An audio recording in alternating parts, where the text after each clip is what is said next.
गुरु प्यारी साध संगत जी, आप सभी को प्यार भरी राधा स्वामी जी।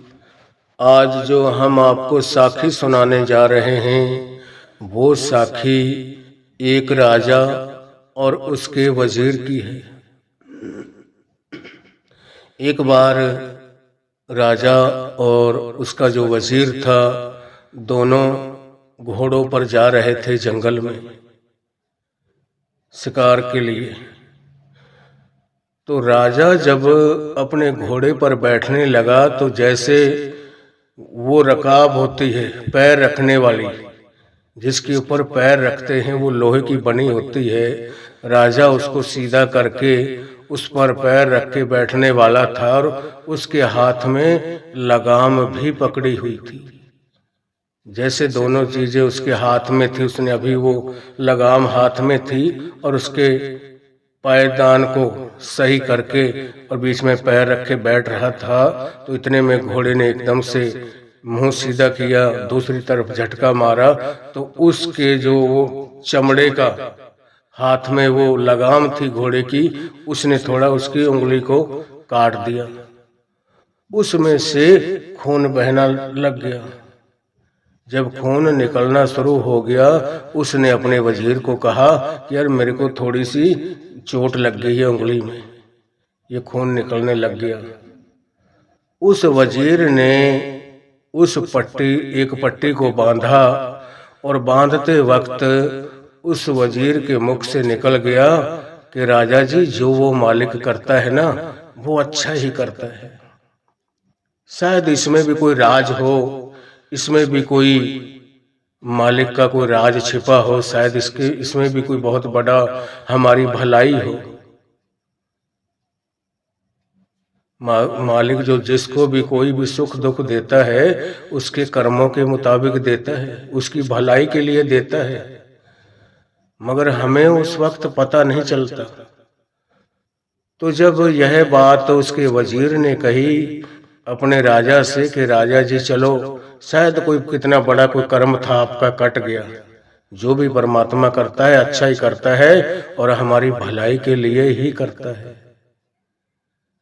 अब यह बात जब राजा ने सुनी तो राजा के मन में आया कि भाई मेरी तो उंगली कट गई है, मेरी उंगली में लग गई है, और ये वजीर खुश हो रहा है, ये कह रहा है कि जो होता है वो अच्छा ही होता है, जो भी मालिक करता है वो अच्छा ही करता है, उसने कभी गलत नहीं किया, इसमें भी कोई राज होगा। और उसमें राज था ही, हकीकत में ही उसमें राज छिपा हुआ था, मगर राजा को तो वो बात वजीर की बड़ी गलत लगी। तो उसने वजीर से कुछ नहीं कहा और घोड़े पर बैठ के चले गए। वजीर भी बैठ गया। दोनों गए, जंगल में घूम रहे। कहीं घूमते घूमते जब उनको पानी की प्यास लगी तो राजा कहने लगा पानी पीना है, चल कहीं कुएं पे चलते। अब राजा के मन में तो उसके प्रति बहुत क्रूर बड़ा गुस्सा था। अब उसके तो ये थी ना कि इसको भी मैं बताता हूं कि कैसे बोलते, कैसे राजी होते किसी को चोट लगने पर। आपने ये तो नहीं कहा कि ओहो राजा जी ये तो बड़ा गलत हो गया, क्यों कटी ये उंगली, आपको चोट क्यों लगी? इसने दुख नहीं मनाया और ये राजी होकर कह रहा था कि राजा जी इसमें भी कोई भलाई छिपी होगी, जो परमात्मा करता है वो अच्छा ही करता है। तो उसके मन में आ गया कि मैं भी इसको बताता हूँ, इसको भी खत्म ना किया तरीके से ये भी क्या सोचेगा। तो जब उनको पानी की प्यास लगी, एक कुएं पर गए और राजा पहले उतर के कुएं के ऊपर गया। जैसे कुएं के अंदर उसने झुक कर देखा, अभी वजीर पीछे था, और देखकर अपने वजीर से कहने लगा कि वजीर देखना इस कुएं के अंदर क्या गिरा हुआ है, क्या चीज है, मेरे को पता नहीं चल रहा, कोई नई चीज दिखाई दे रही है मेरे को, इसके अंदर क्या है, कौन है, क्या है। तो वजीर घोड़े पर से उतरा, उसने घोड़े को बांधा और गया कुएं में देखने के लिए कि राजा जो बोल रहे हैं उसके मन में कोई पाप नहीं था। जो उसका वजीर था उसके तो बेचारे के मन में कोई पाप नहीं था, उस बात का कोई मलाल नहीं था, मगर राजा ने उस बात को गांठ बांध लिया, उस बात का वो गुस्सा मना गए। जब वो वजीर देखने लगा कि देखता हूँ राजा जी बोल रहे हैं कि भाई कुएं में क्या गिरा हुआ देखना, तो जब वजीर देखने लगा तो राजा ने उसको पीछे से धक्का मार दिया और कुएं के अंदर गिरा दिया। कुएं में गिराकर राजा चला गया कि चलो इसका तो टंटा मिटा, मैं तो अपना वजीर कोई और रख लूंगा, इसको भी इसका अंजाम भुगत ले ये भी। ये बड़ा खुश हो रहा था, मेरी जब आंगली कटी थी तो ये कह रहा था राजा जी जो भी होता है अच्छा ही होता है, इसमें भी कोई भलाई है, जो मालिक करता है अच्छा करता है। ये बड़ा राजी हो रहा था मेरे को चोट लगने पर। अब उधर से राजा उसको कुएं में धक्का मारकर और आप घोड़े पर बैठ के चला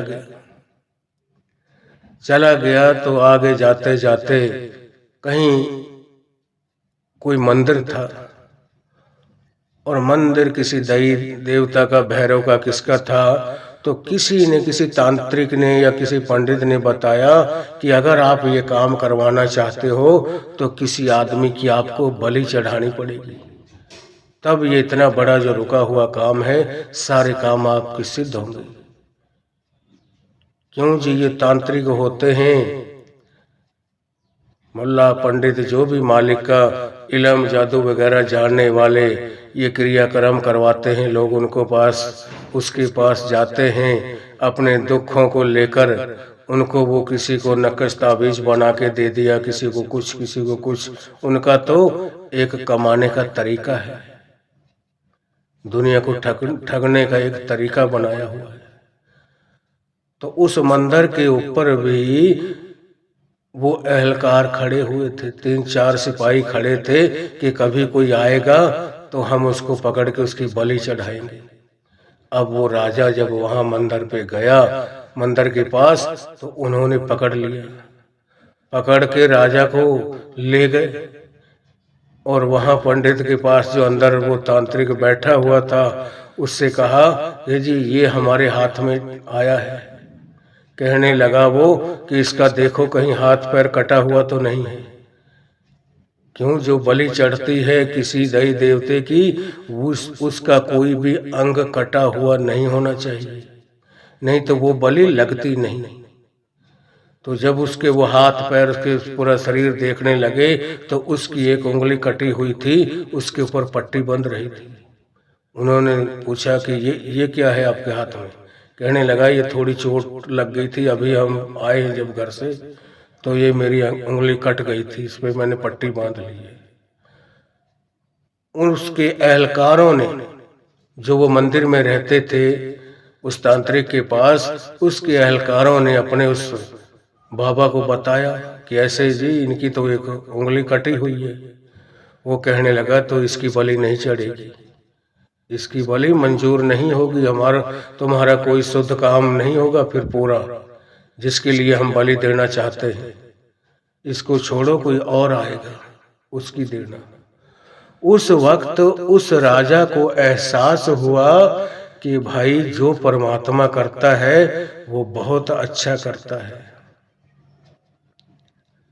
अब उस राजा को उन्होंने छोड़ दिया तो उसके एकदम दिल में चोट लगी कि ओहो, मैंने तो कितना बड़ा उस अपने वजीर के प्रति कितना गुस्सा, कितना अहंकार, मेरे मन में उसके प्रति कितना जहर था कि भाई मेरे को चोट लग गई और ये खुश हो रहा है, और मैंने उसको रास्ते में ही एक कुएं में धक्का मार के गिरा के आ गया, बेचारा मर गया या जिंदा है। उसने अपने घोड़े को दौड़ाया और उसी कुएं पर आया और आकर देखता है तो वो वजीर कुएं में गिरा हुआ था। कुएं के नीचे जहां पानी था उसके बराबर जो कुआं होते थे पहले, उसके नीचे से लेकर ऊपर तक कम से कम 2 फुट चौड़ाई की गोलाई में चिनाई होकर आती थी, जैसे मकानों की चिनाई होती है, वो गोलाई से ईंट पत्थरों की चिनाई होती थी। अब उस चिनाई किए हुए पत्थरों में से मसाला निकला हुआ था, नीचे जो नीचे थे। तो उस जगह को उसने अपने उंगलियां हाथ से पकड़ा हुआ था और पानी में पानी के अधर रुका हुआ था। उस वक्त राजा ने जाके आवाज लगाई और पूछा कि भाई वजीर जिंदा है कि चला गया? वो कहने लगा, हाँ राजा जी जिंदा हूं मैं। उस वक्त उसने कोई रस्से का इंतजाम किया और उसको लटकाया और उससे कहने लगा, इसको पकड़ और इससे ऊपर चढ़ आओ। या किसी आदमी को 2-4 को बुलाकर लाया गया कि आप इस रस्से को पकड़ लो, हम आपको बाहर खींच लेते। तो जब वो कुएं से बाहर निकाला गया वजीर, तो उस राजा ने वजीर से माफी मांगी कि वजीर मैंने जो किया है, मैंने कुएं में धक्का जो दिया है, इसमें भी राज था। जो हम सुबह जा रहे थे, मैं घोड़े पे बैठने को तैयार था, अपने उस जो रकाब होती है पैर रखने वाली, उसके अंदर उसको सीधा कर रहा था, तो घोड़े की लगाम मेरे हाथ में थी। जैसे ही घोड़े ने एकदम से किसी मक्खी को उड़ाने के लिए मुंह दूसरी तरफ किया झटके से, तो वो मेरी उंगली में बह गई। वो चमड़े की बनी होती है, तो उसकी जो कनेर थी उसने एकदम झटके से जैसे वो चमड़े की रस्सी खींची तो उसकी उंगली को काट दिए थे। और उस वक्त उस वजीर ने कहा था कि राजा जी जो मालिक करता है वो अच्छा ही करता है, उसमें कोई ना कोई भलाई छुपी हुई होती है, हमें पता चले या ना चले। उस वक्त जब दोबारा वो उसने अपने वजीर को निकाला और उसके आगे हाथ जोड़कर माफी मांगी उसने, राजा ने, कि वजीर मेरे को माफ कर देना, ये तो शुक्र है आपकी जिंदगी थी जो आप बच गए, नहीं आप जान से भी जा सकते थे। और ये भी भलाई हम समझे इसमें भी कि मैं आपको कुएं में धक्का देकर चला गया, आपकी जान यहां बच गई, और मेरी वहां जहां मैं गया एक मंदिर था, मंदिर वालों ने पकड़ लिया कि एक आज आया है कई दिनों में, इसी की बलि चढ़ाओ। वो 4-5 जने तगड़े तगड़े सिपाही थे जो बलि चढ़ाते थे, काटते थे किसी देवी देवता के लिए। तो वहां के जो तांत्रिक था जिसने बताया था कि किसी साबुत आदमी की बलि चढ़ाओ जिसका कोई अंग पाछ कटा हुआ नहीं होना चाहिए, बिल्कुल साबुत हो। तो वो जब मेरी बलि चढ़ाने लगे और उन्होंने देखा कि भाई इसके शरीर को पहले चेक करो कहीं से कटा फटा तो नहीं है, तो उन्होंने देखा तो वो उंगली की तरफ जब नजर मारी तो उंगली पे पट्टी लगी हुई थी। उन्होंने वो उंगली को देखा, पूछा कि ये क्या हो गया। तो मैंने उनको बताया कि भाई इसके अंदर ऐसे ऐसे उंगली कट गई है, चोट लगी हुई है। उन्होंने अपने उस तांत्रिक को बताया, वो कहने लगा नहीं, अगर इसको उंगली कटी हुई है, चोट लगी हुई है, इसको अगर पछ लगा हुआ है शरीर में, इसकी भेंट नहीं चढ़ेगी। कोई साबुत आदमी हो जिसका कोई अंग पक्ष में कहीं चोट ना हो, कहीं कटा फटा ना हो, तो उसको छोड़ दिया गया। तो उस राजा ने कहा कि भाई अगर मैं तो आंगली कटे हुई की वजह से बच गया, अगर मैं आपको कुएं में धक्का देकर ना जाता और आप मेरे साथ होते तो आपकी बलि चढ़ गई होती। क्यों, आपके कहीं चोट फेट नहीं लगी हुई थी, आपके सारे अंग साबुत थे, बिल्कुल ठीक ठाक। यह जो मैंने मेरे दिमाग में गुस्सा भरा है इस बात के से कि ये बड़ा खुश हो रहा है, और यह जो मैं आपको कुएं में धक्का मार के गया हूं, इसमें भी राज था, इस काम को भी करवाने वाला वो मालिक ही था। क्यों? क्योंकि उसने हमारे दोनों की जिंदगी को बख्शना था। ये तो एक बहाना है, ये एक तरीका है, मालिक करता सब कुछ आप है। इसीलिए वाणी में आता है, करे करावे आपे आप, मानस के किछ नहीं हाथ। गुरु नानक देव जी की वाणी है कि भाई जो भी होता है वो कुल मालिक आप करता है, सब कुछ उसके हाथ में है। हम तो एक कठपुतली की समान हैं, जैसे हमें नचाता है हम तो उस तरीके से नाचते हैं। हम तो इस दुनिया में, इस महत लोक में आकर एक रोल अदा कर रहे हैं। कोई राजा का कर रहा है, कोई विलन का कर रहा है। हजूर महाराज अपने सत्संग में फरमाया करते थे कि कोई स्त्री का रोल निभा रही है, कोई बेटे का निभा रहा है, कोई माँ का निभा रहा है, कोई बाप का निभा रहा है। यह तो अपने फिल्म वालों की तरह एक दुनियादारी की, इस संसार की मालिक ने एक फिल्म बनाई है और इस फिल्म चलती हुई को देखकर वो खुश होता रहता है कि जैसे मैंने इनको रोल दिया है, जो रोल अदा करने के लिए इनकी ड्यूटी लगाई है, अपने अपने ये सब फर्ज निभा रहे हैं और ये सही अपना काम कर रहे हैं। तो बात कहाँ चल रही थी? मालिक के हुक्म के ऊपर। मालिक जो भी करता है हमारी भलाई के लिए करता है, उसकी करनी में कोई ना कोई राज छिपा होता है।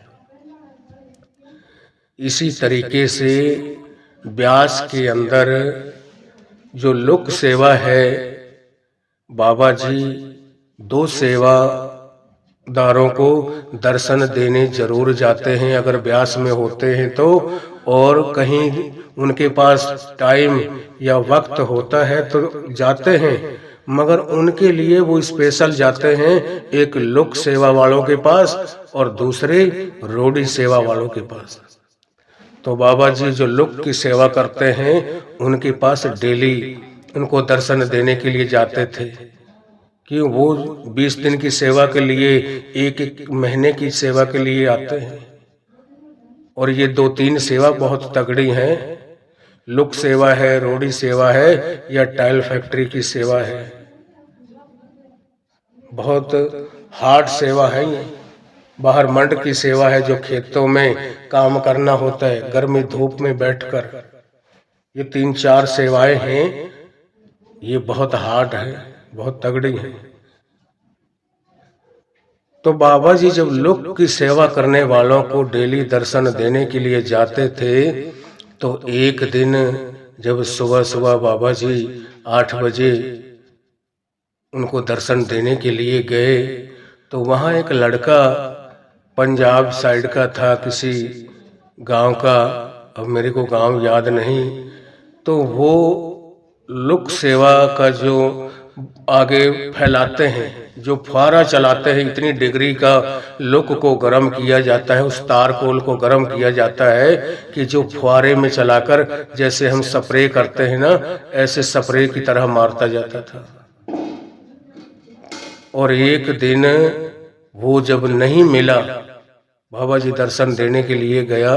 बाबा जी की तो हर एक जीव के ऊपर नजर होती है। तो उस दिन वो उसने सेवा की और अपने वहाँ के जत्थेदार से, जो वहाँ का इंचार्ज था, उससे 3 दिन की छुट्टी लेकर अपने घर चला गया। जब घर गया तो दूसरे दिन बाबा जी गए वहाँ दर्शन देने के लिए, तो बाबा जी को वो लड़का दिखाई नहीं दिया। जब दिखाई नहीं दिया तो बाबा जी ने वहाँ का जो इंचार्ज था, वहाँ का जो जत्थेदार था, उससे पूछा कि भाई ऐसे ऐसे एक लड़का था यहाँ जो लोक की सेवा आगे करता था, लोक को गर्म करके उसका फुहारा मारता था। पीछे वो रोड़ी फैलाई जाती थी, मशीन के द्वारा रोड तैयार किया जाता था। अब क्या हुआ, उस दिन वो जब घर चला गया तो नहीं मिला, तो बाबा जी ने उसी वक्त अपने सेवादारों को कहा, जब उन्होंने कहा कि बाबा जी वो 3 दिन की छुट्टी लेकर अपने घर चले गए, उसी वक्त बाबा जी ने अपने सेवादारों को कहा कि भाई गाड़ी लो और फटाफट जाओ उसको वापस लेकर आओ। रात रात में ही उसको वापस ब्यास ले आओ। अब बेचारा एक दिन पहले गया था, दूसरे दिन पहुंचा था, कहीं दूर घर पड़ता था उसका। रात को पता नहीं किस वक्त वो पहुंचा, सुबह दिन हुआ, दिन होते पीछे से सेवादार चले गए। अभी उसने कोई चाय पानी पी है या नहीं पी, अपने घर पे किसी से मिला जुला भी नहीं, और सुबह सुबह ही पीछे से गया 4-5 सेवादार एक गाड़ी ब्यास डेरे से उस सेवादार को लेने के लिए घर पर चली गई, और उससे जाकर कहने लगे कि भाई आपको बाबा जी ने वापस बुलाया है, हमसे ये कहा है कि उस सेवादार को फटाफट वापस ले आओ। जब उसको गाड़ी में बैठाया गया, वो लड़का भी मना नहीं कर सका कि कुल मालिक का हुक्म है, अगर बाबा जी ने इनको स्पेशल भेजा है मेरे को लेने के लिए, और जिसको वो कुल मालिक बुलाता है उसके ऊपर कितनी अपार दया मेहर होती है, हम अंदाजा लगाए। वो खुद परमात्मा की नजर, वो दया मेहर जिस जीव के ऊपर हो, वो बड़ी खुशी से प्रेम से गाड़ी में बैठ गया और कहने लगा चलो भाई शाम को वापस ले आए।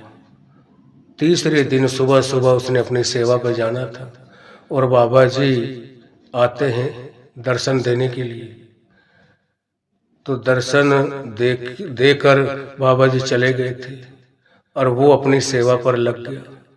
जैसे ही सेवा पर लगा, अपनी इतनी तार कोल को इतनी डिग्री पर गर्म किया, पानी से भी पतला कर देते हैं वो, और एक जगह थोड़ी कम जगह थी, उसने सोचा कि फुहारे में नहीं, थोड़ा ऐसे किसी पीपे में डाल के मैं ऐसे ही वहां डाल देता हूं, ऊपर से रोड़ी फैला देंगे और ये रोलर चलेगा, आगे मशीन जा नहीं सकती, क्यों आगे बाउंड्री वाल है, डंडा हो रहा है, और आगे थोड़ी जगह है, मैं पीपे से डाल देता हूं ऐसे, आगे वहां फुहारा भी नहीं चला सकता, ताकि वो दीवार में छींटे लग जाएंगे, सारे खराब हो जाएगा।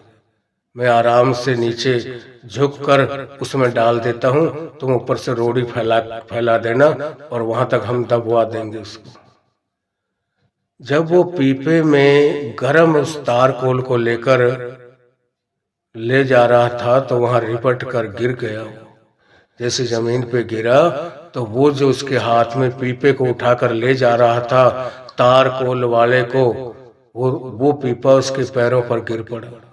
वो तार कोल इतनी गर्म डिग्री की जो उसका तापमान था, वो गर्म हो रखी थी, उसके गोड़ों से नीचे उसके दोनों पैरों पर बिखर गई। तो जैसे ही उसने हाल तो हाई मचाई, उसको दर्द हुआ, सेवादार भाग भाग कर आए, उसको उठाया, मगर पैरों से गोड़ों से नीचे नीचे उसके पैर जल गए, और उसी वक्त उसको गाड़ी में डाला और बड़े हॉस्पिटल में ले गए। वहां उसके कपड़े उतरवाए गए, मगर अंदर तक शरीर जल चुका था, ऊपर की चमड़ी उधड़ चुकी थी। वो तार कोल साथ के साथ जैसे शरीर में लग के ठंडा हुआ, ऐसे की ऐसे चमड़ी साफ हो गई। वहां डॉक्टरों ने उसको सुन्न करने के इंजेक्शन लगा दिए, ताकि इसको दर्द महसूस न हो, दर्द के भी लगा दिए और सुन्न करने के भी इंजेक्शन लगाए। और फिर उसका जो वो चमड़ी हट गई थी, लटक गई थी, उनको भी कैंची से काट के सारे जख्मों को साफ करके दवा लगाकर बर्नॉल वगैरह और उसके ऊपर पट्टी लगा दी थी। जब पट्टी वट्टी लगा के बिल्कुल कंप्लीट हो गया, तो 1 घंटे के बाद बाबा जी उससे मिलने के लिए गए हॉस्पिटल में। जब मिलने के लिए गए बाबा जी उसको खुद, तो बाबा जी ने उससे पूछा कि सुनाओ बेटा, क्या हाल चाल है आपका, तबीयत ठीक है अब आपकी? तो आगे से उस लड़के ने बाबा जी को जवाब दिया कि बाबा जी मेरी तबीयत तो ठीक है, पर मैं अच्छा भला अपने घर पर चला गया था, और आपने मेरे को जलवाने के लिए फिर दोबारा वापस बुला लिया। पता है उस वक्त बाबा जी ने क्या जवाब दिया उस लड़के को? कहने लगा, बेटा मैंने कम तो बहुत किया है, कम तो मैंने बहुत किया है, मगर इससे ज्यादा मैं भी नहीं कर सका। इतना तो आपको कष्ट भोगना ही पड़ता, आपके कर्म ही इतने भारी थे, मैं क्या करता। आज जो आप कह रहे हो कि बाबा जी मैं अच्छा भला यहाँ से चला गया था अपने घर ठीक ठाक, अभी मैं पूरे परिवार वालों को नहीं मिला था और आपने पीछे से गाड़ी भेजकर मेरे को दोबारा बुलवा लिया और मेरे ये पैर जल गए, मेरे को ये दुख कष्ट आया है, इसके आप ही देखो इसको। मैं ठीक ठाक यहाँ से अपने घर पहुंच गया था। तो बाबा जी ने कहा, बेटा आपको पता है कि आपके घर पे रहने से आपके साथ क्या होने वाला था? अब तो आपके घोड़ों के नीचे नीचे पैंट के अंदर पैर रहेंगे तेरे, और वो भी एक आध महीना 20 दिन में ठीक हो जाएंगे। पता है आपके घर में कोई गैस सिलेंडर फटना था, क्या होना था? मैंने क्यों बुलवाया है आपको? इस काम के बीच में ये जो मैंने वापस आपको बुलवाया है, इसमें भी बहुत बड़ा राज है, आप इस चीज को समझ नहीं सकते। आपका तो कुछ शकल नहीं पहचानता, अगर आप घर रुके रहते तो आपके साथ क्या घटना घटनी थी। और मैंने सोली का सोल कर दिया है। क्यों? आपने सेवा ही इतने तन मन से की है और बहुत प्रेम प्यार से लगन से की है, और आप यहाँ से चले गए थे, आपके साथ वही घटना घर पे घटती, आप पता नहीं जिंदे भी रहते या ना रहते। ये मैंने सूली का सोल कर दिया है। जब बाबा जी ने उससे कहा था कि वो कहने लगा ना, बाबा जी मैं अच्छा भला अपने घर चला गया था, मगर आपने जलाने के लिए मेरे को फिर दोबारा वापस बुलवा लिया घर से। उस वक्त यह बात बाबा जी ने उस लड़के से कही थी कि बेटा मैंने कम तो बहुत किया है, मगर इससे ज्यादा मैं भी कम नहीं कर सका। बेटा तेरे कर्म ही इतने भारी थे, अब भी शुक्र मना कि शुक्र है उस मालिक का जो इतने में ही मेरे सारे कर्म कट गए हैं और मैं बच भी गया हूँ। सांप भी मर गया है, लठ भी बच गया है, हमारे दोनों काम वो कर्म भी कट गए हैं, आप भी बच गए हो। आप ना आपकी कोई शकल को, आपके ऊपर कोई मैंने शकल बिगड़ने दी है आपकी, न और किसी शरीर को कहीं ऊपर टुक लगने दिए कि कोई आपका हाथ पैर खत्म हो जाए, कहीं टूटने फूटने नहीं दिया। ठीक है, ऊपर से थोड़ी थोड़ी ये चमड़ी जली है, ये 10-20 दिन महीने में ठीक हो जाएगी, ये जख्म तेरे ठीक हो जाएंगे, आप उसी तरीके से सेवा करोगे। अगर थोड़ा बहुत दाग रहता भी है तो वो तेरे पैंट के अंदर अंदर ही रहेगा, वो बाहर किसी को दिखाई नहीं देगा, तो किसी को तेरा चेहरा इतना भद्दा नहीं लगेगा। अगर आप घर पे रहते तो आप सोच नहीं सकते थे कि आपकी क्या हालात होनी थी। इसीलिए वाणी में आता है, करे भला हम भलो न जाने, कि वो मालिक, वो सतगुरु जो भी करता है हमारी भलाई के लिए करता है। जो भी हमारे साथ घटना घटती है, हमें कोई सुख दुख भी आता है, उसके अंदर भी कोई राज छिपा होता है, और उस वक्त हमें उस कुल मालिक की याद आती है। उस वक्त हम ज्यादा मालिक की तरफ भजन सुमरण करते हैं, बाबा जी के स्वरूप को अपनी आंखों के सामने रखते हैं हमेशा। इसीलिए स्वामी जी महाराज ने अपनी वाणी में फरमाया है, दुख की घड़ी गनीमत जानो, कि जो दुख की घड़ी होती है, मुसीबत परेशानी की घड़ी होती है, वो बड़ी शुभ होती है। शुभ इसलिए माना गया है कि हमें उस वक्त उस परमात्मा की याद आती है। इसीलिए संत पलटू साहब ने भी अपनी वाणी में फरमाया है कि शुभ दिन शुभ घड़ी याद पड़े जब नाम, लगन मुहूर्त झूठ सब और बिगाड़े काम। कि शुभ दिन शुभ घड़ी वही होती है जिस वक्त हमें उस कुल मालिक की, अपने सतगुरु की याद आए। शुभ दिन शुभ घड़ी याद पड़े जब नाम, लगन मुहूर्त झूठ सब और बिगाड़े काम। ये जो आज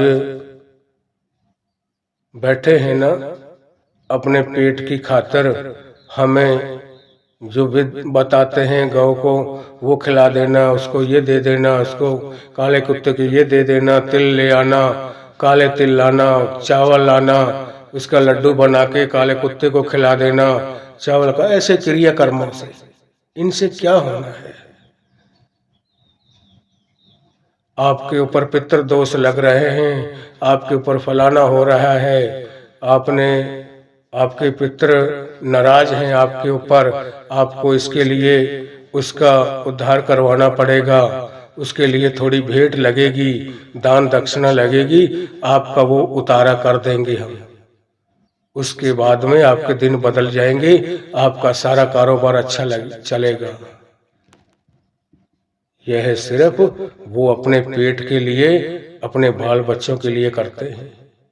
वो कभी हमें रूहानियत से नहीं जोड़ सकते।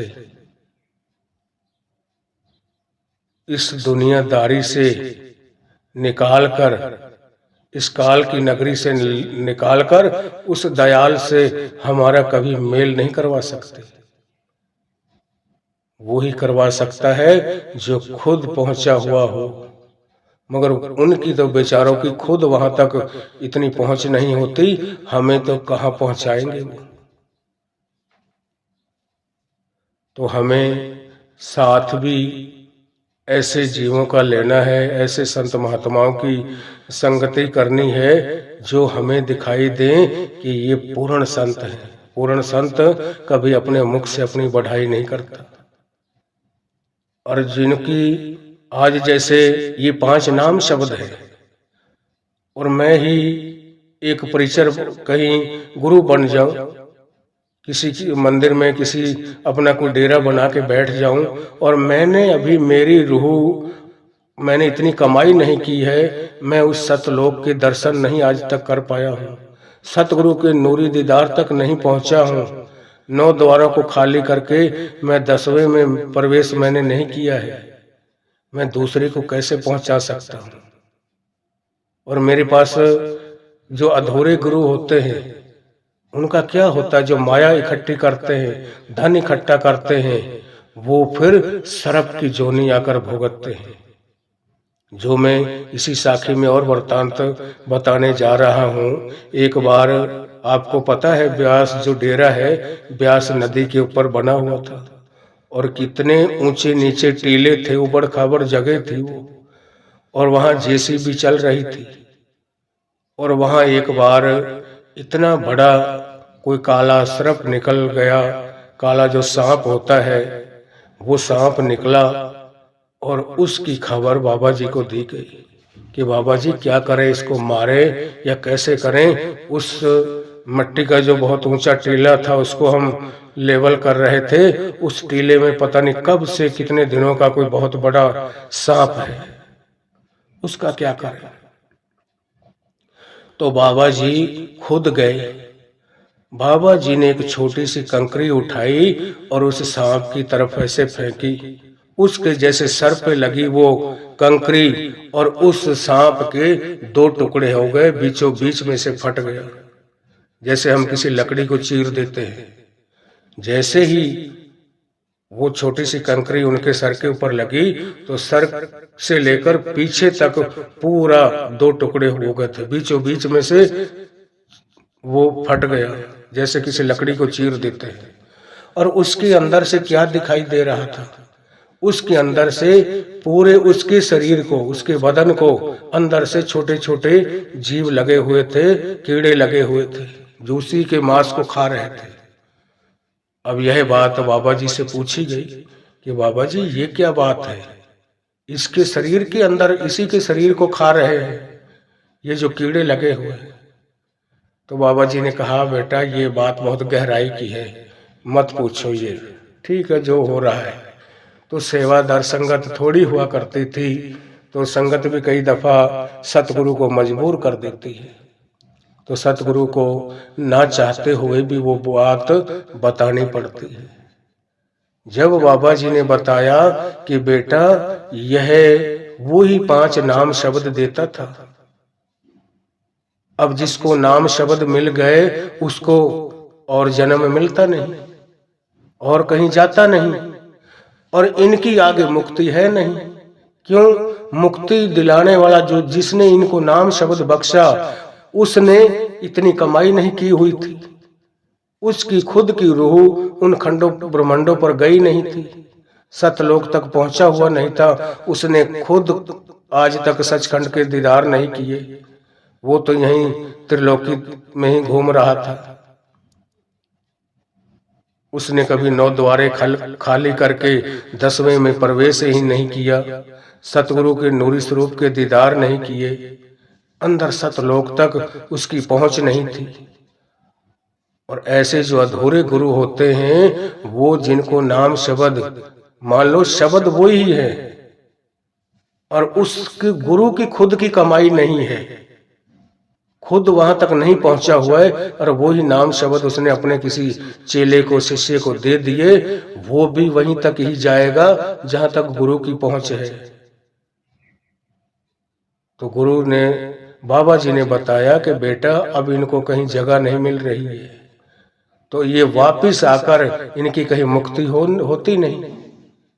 जिन रूहों को इसने उस वक्त धन दौलत इकट्ठी की, पैसा कमाया, ये धन के पीछे रहा, ये फिर माया का श्रप बनते हैं, और माया का श्रप बन के वो जो रूहें होती हैं जिनकी मुक्ति नहीं होती, वो इसी के शरीर को, वो कीड़े बनकर इसी के बदन को खा रहे हैं, तन बदन को। कि बताओ हम अब कहाँ जाएं? आपने तो हमें कहीं का नहीं छोड़ा। जब आपके कुछ बस की नहीं थी तो आपने हमारी उंगली क्यों पकड़ी, हमारी हाथ क्यों पकड़ा? ये रीजन, यह राज हमारे बाबा जी ने अपनी साध संगत को बताया कि भाई ये वजह है, इस सांप के अंदर जितने भी कीड़े इसी के शरीर को खा रहे हैं, लगे हुए हैं, ये इसी के सेवक हैं, इसी के चेले हैं। अगर ये गुरु पूर्ण गुरु होता तो ये सर्प की जोनी में ना जाता। इसीलिए तो वाणी में आता है, अंत समय जो माया सिमरे, सर्प जौन वल वल उतरे। अंत समय जो बाल बच्चों को सुमरता है, अंत समय जो बच्चे सुमरे, सोकर वल वल उतरे, सोकर यानी कि सुअर की जूनी में वो जाता है। अंत समय जो अगर अपने घर वाली की, औरत की याद करता है, वो वैश्य की जूनी में जाता है। गुरबानी में सब कुछ साफ लिखा हुआ हर चीज के बारे में। इसीलिए हमें सोच समझकर कोई गुरु बनाना चाहिए। हम ऐसा गुरु ना बनाए जो खुद भी डूब जाए और हमें भी लेकर डूब जाए।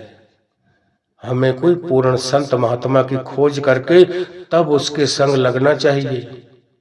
इसीलिए कहते हैं ना, पानी पियो छान कर और गुरु बनाओ पहचान कर। उसकी पहचान करो पहले कि भाई इसके अंदर क्या कमियां हैं, इसके अंदर का क्या राज है, बाहर का दिखावा कुछ है और अंदर क्या कारनामे हैं इसके। आज पूर्ण गुरु तो कोई बिरला धरती पे एकाध होता है। ये नहीं कि पता नहीं संत, सारे संत बने होते, अपने आप के नाम के आगे संत लिख देते हैं। उनको यह भी पता नहीं बेचारों को, अभी ज्यादातर मालिक की भजन बंदगी करने वालों को, कि संत की परिभाषा क्या है, संत कहते किसको हैं। संत वो होता है जिसने अपनी सारी इंद्रियों को सुन्न कर दिया।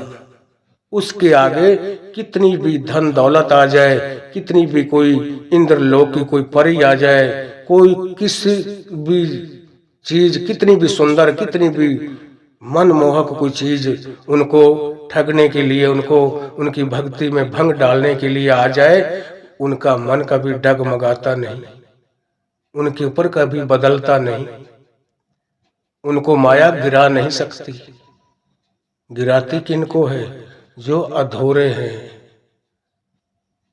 जिनको सिर्फ पैसे कमाने से ही मतलब है और कुछ लेना देना नहीं। उन्होंने यह कुछ सीखे हुए हैं, वो धर्म ग्रंथों को पढ़ के उनको वाचक ज्ञानी बोलते हैं, जिनको सिर्फ किताबी ज्ञान होता है बस, कि फला कौन था, फला राजा कौन था, फला गुरु कौन था, उसका गुरु कौन था। कई बार लोग लिख के भेजते कि आप उसका बताएं, आप उसका बताएं। हमें क्या लेना देना है? हम तो अपने गुरु को देखें कि हमारा गुरु क्या हस्ती है। और पूरा गुरु अपने मुख से अपनी कभी बढ़ाई नहीं करता। पूरा गुरु अपने मुख से कभी किसी की निंदा नहीं करता। वो तो यही कहेगा कि भाई आप जहां लगे हो और जो आपका गुरु आदेश देता है उसके हुक्म की पालना करो। मैं नहीं कहता कि आप मेरी तरफ आओ, मगर कई संत ऐसे हैं वो कहेंगे अरे आपको तो यह नाम तो काल के नाम है, यह नाम जो आप जप रहे हो ये तो नाम ही काल के हैं, आपकी मुक्ति कहाँ होगी? अरे जो उसके सामने एक राई बराबर नहीं है वो अपने आप को इतनी इतनी डेंग मारते हैं, इतनी बड़ी बड़ी बातें करते हैं। उनके शिष्य भी मीडिया वालों के पास कैसे कैसे प्रवचन, कैसे कैसे वो गीता के वो श्लोक सुना रहे हैं, बता रहे हैं और बता रहे हैं। आज तक हमारे कोई गुरु के सामने आ तो जाए। 2013 में ही हमारे गुरुजी ने सबको हरा दिया था। सब ऐसे घुस गए जैसे चूहे में बिल घुस जाता है, कोई सामने नहीं आया। अरे जिद्दता कौन है? जिसके पास कुछ होता नहीं, कमजोर आदमी अकड़ता है। जिसके पास कुछ जान होगी, पूरी ताकत होगी, वो बहुत शांत स्वभाव का मिलेगा। कभी भी आजमाइश कर लेना। कमजोर आदमी, कमजोर मति का ओछा जो कोई भी है, मैं तो अपने आप को कहता हूं कि जो 1 मिनट में किसी की बात पे उछल जाता है, एकदम से उफन गया चाय की तरह, वो बहुत नीचे है। संत तो इतना ठंडे होते हैं चाहे उनको कोई कुछ भी बोल जाए। इसीलिए कहा जाता है बोल कबोल संत सहे, अवर से सहा न जाए। वो संत ही क्या जिसको कोई किसी ने कोई बात कह दी, वो अब आपे से बाहर हो गया, उसको उल्टा सीधा बोलने लग गया।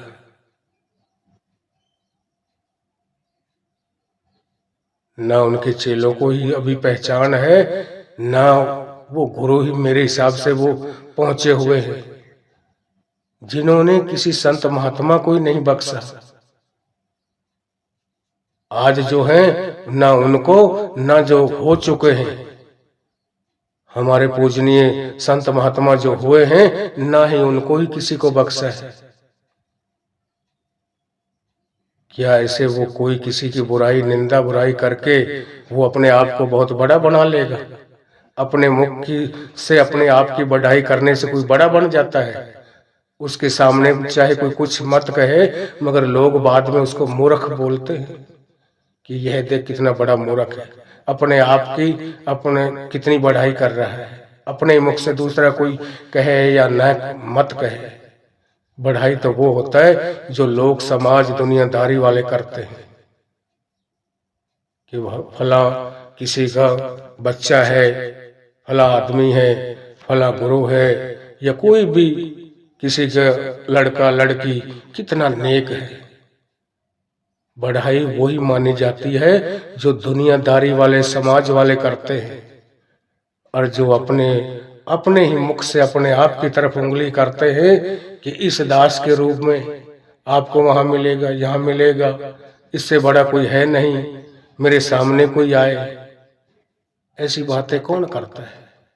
इसीलिए कबीर साहब ने कहा है, अध जल गगरी छलकत नगरी, कि जिनके अंदर थोड़ा बहुत पानी होता है, जो ऊपर तक गले तक भरा होता है ना, वो कभी छलकता नहीं, वो कभी अपने आप को बखान नहीं करता, वो कभी ऊंचा बोल नहीं बोलेगा, ये उसकी पहचान है। कभी भी कोई लंबी डेग नहीं मारेगा।